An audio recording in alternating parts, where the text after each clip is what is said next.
कैसा आप सब लोग। तो फ्रेंड्स, आज की वीडियो के अंदर आपको सीटेट के रिजल्ट की अपडेट देनी थी। देखिए, अगर मैं वाकई में बताऊं तो मेरा कोई मन नहीं था कि मैं आप लोगों को सीटेट के रिजल्ट की अपडेट दूं। उसका एक बहुत बड़ा रीजन भी है, उसको ध्यान से सुनना, उसके बाद बताऊंगा वहां हेडक्वार्टर में जो वर्किंग अधिकारी है उनसे क्या बात हुई दोबारा से। ठीक है, मैं ऐसा क्यों कह रहा हूं कि मुझे आपको सीटेट के रिजल्ट की अपडेट नहीं देनी थी। उसकी एक बहुत बड़ी वजह यह है, अगर आपको ध्यान हो कि पिछले सैटरडे को मेरी वहां पर जो वर्किंग है, जो अधिकारी है, उनसे बात हुई थी मैडम से। उन्होंने क्या कहा था कि सीटेट का रिजल्ट आपका इसी वीक में आ जाएगा, मतलब पिछले वाले वीक के अंदर आ जाएगा। ये बात उन्होंने मुझे बताई। मैंने कहा मैम वीक तो खत्म हो गया। उन्होंने कहा या तो शाम को आ जाएगा वरना संडे मंडे में देखने को मिल जाएगा। मैंने कहा संडे में भी आ जाता है? तो कहने लगे हाँ संडे में भी आ जाता है। मैंने चलो ठीक है। कह रही अगर कुछ और अपडेट हुई तो मैं एक बार मंडे को ऑफिस जाकर आपको अपडेट दे दूंगी, क्योंकि सैटरडे और संडे हमारी 2 दिन की छुट्टी होती है। मैंने कहा ठीक है मैडम। मेरी उनसे ऐसे बात हो गई थी। तो उन्होंने अपनी तरफ से एक बात और बताई, कहने लगी वही नॉर्मलाइजेशन का जो चल रहा है ना काम, उसी की वजह से रिजल्ट डिले हो रहा है। तो मैंने कहा कंफर्म हो गया मैम, नॉर्मलाइजेशन का क्यों लग रहा है? कि हाँ नॉर्मलाइजेशन आपके रिजल्ट में आपको देखने को मिलेगा।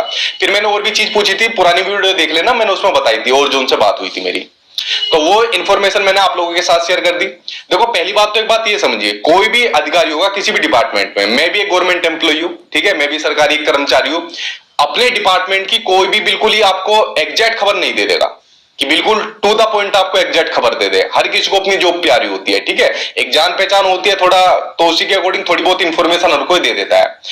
वो जानकारी मैंने ली। उससे पहले मैंने एक और वीडियो बनाई थी। उस वीडियो में किसी दूसरे पर्सन से बात हुई थी जो वहां पर वर्किंग थे, जबकि मैडम की पोस्ट इनसे काफी ऊंची थी। उन्होंने भी ये कहा था कि इस वीक में आपका रिजल्ट आ जाएगा, मतलब जो पिछला वीक था, मतलब दोनों की बातें सेम थी। उन्होंने पिछले वीक की ये वाली बात कही थी। सिर्फ मैंने 2 वीडियो बनाई थी वो, उसके अलावा मेरी और कोई वीडियो नहीं थी, क्योंकि वही जानकारी मेरे पास आई थी, वही शेयर कर दी। अब उसके बाद क्या हुआ, आप में से कुछ लोगों के, मेरे ख्याल से जो नए बच्चे आते हैं उनके मेरे पास मैसेज आए। उन्होंने एक ही बात लिखी ज्यादातर ने, कि सर आप भी झूठ बोल रहे हो, सर आप भी फेक न्यूज बता रहे हो, आप भी गलत चीज बता रहे हो, सर आप दूसरों की तरह आप भी झूठ बोलने लगे हो। पहली बार ये चीज देखने को मिली मुझे, मतलब इतने साल के कैरियर में पहली बार ये चीज सुनने को मिली। मैंने सोचा, फिर खुद ही सोचा कि मतलब यार, एक तो अपने लेवल से पर्सनली इतना एफर्ट करा, दूसरे से हेल्प मांगी, और जब हम किसी से हेल्प मांगते हैं ना तो उसके एहसान तले वैसे दब जाते हैं। तो सोचो आपके लिए हेल्प मांगी, उनके एहसान तले वैसे दब गया। और ये किसी वीडियो को व्यू वगैरह के चक्कर में नहीं कहते करते वाले काम, क्योंकि व्यू के चक्कर में 1000-1500 रुपए मिल जाएंगे, उसके लिए तो वाला काम कोई नहीं करेगा। ठीक, आपको ध्यान हो जब आपके सीटेट के आंसर की आई थी, आंसर के आने के बाद कितनी गलती थी बोर्ड की तरफ से। हिंदी इंग्लिश के जो ऑप्शन थे वो गलत थे, जो ट्रांसलेशन वाली गलती थी, उसके अलावा डिजिट गलती इन लोगों ने गलत करी थी। पैराग्राफ तो इन्होंने बिल्कुल ही चेंज करके रख दिया था 21 वाली शिफ्ट के अंदर। ये गलती बोर्ड ने करी थी ना, उसके बाद बोर्ड को बताई गई। मैंने भी कॉल करके वहां पर बताई थी उनको। उन्होंने कहा ठीक है मैटर हमारे संज्ञान में आ गया, अब हम इसके ऊपर काम चल रहे हैं। मुझे बताया गया कि मेरे अलावा और भी लोग थे जो वहां पर गए थे डॉक्यूमेंट लेकर विद प्रूफ के साथ, उन्होंने भी ये चीज उनके संज्ञान में डाली। तो देखो, ये सब चीजें किसके लिए करी? ये सिर्फ आप लोगों के लिए करी, ठीक है। वहां पर डॉक्यूमेंट दिए विद प्रूफ के साथ दिए, उनको फोन करके भी बताया, उनके संज्ञान में वाली इस मैटर को डलाया कि भाई आप लोगों की तरफ से गलती हुई है और उस गलती को बच्चा नहीं भुगतना चाहिए।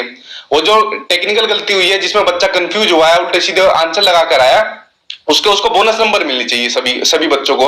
तो ये चीज उनको बताई। वो किस लिए कराई थी? सिर्फ आप लोगों के लिए कराई थी। उसके बाद 2 इंफॉर्मेशन मेरे पास आई थी रिजल्ट की, वो मैंने आपके साथ शेयर कर दी। फिर भी आप लोगों ने सभी को एक लाइन से तोल दिया कि सर आप भी दूसरों की तरह फेक हो या इस तरीके से झूठी खबर दे रहे हो।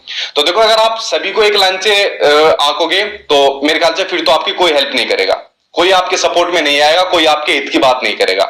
अगर आप किसी से हेल्प मांग रहे हो और फिर उसकी बात पर ही अगर आप यकीन नहीं करोगे ना, तो उन्होंने मुझसे झूठ बोला मैडम ने, क्योंकि एक आदमी से पूरा डिपार्टमेंट नहीं चलता।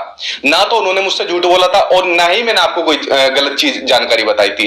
और सिर्फ 2 वीडियो मैंने बनाई है, वरना मैं डेली भी कर सकता हूं कि भाई आज आ जाएगा रिजल्ट, 4 बजे आ जाएगा या रिजल्ट आ गया। ये काम मैंने आज तक वैसे किए भी नहीं है। तो देखो, ये सब चीज आपके हित के लिए की जा रही है, आपके सपोर्ट के लिए की जा रही है, और फिर भी आप सभी के समान अगर रख दोगे तो मुझ में और फेक लोगों में फिर अंतर ही क्या रह जाएगा। मैं तो सीधा ही सोचता हूं ना यार, मुझे भी फेक लोगों के साथ इन्होंने कंपेयर कर लिया, तो इससे बुरी बात तो और क्या होगी। ठीक है, तो थोड़ा सा ये चीज आप समझिए, आपको अच्छे बुरे की समझ है। मेरा इतना कहने का कोई मोटिव नहीं था, एक जनरली बात बताई कि मतलब एक तो हेल्प कर रहे हैं और हेल्प करने के बाद दूसरी चीज दूसरे के साथ कंपेयर कर रहे हैं कि सर फेक है आप भी।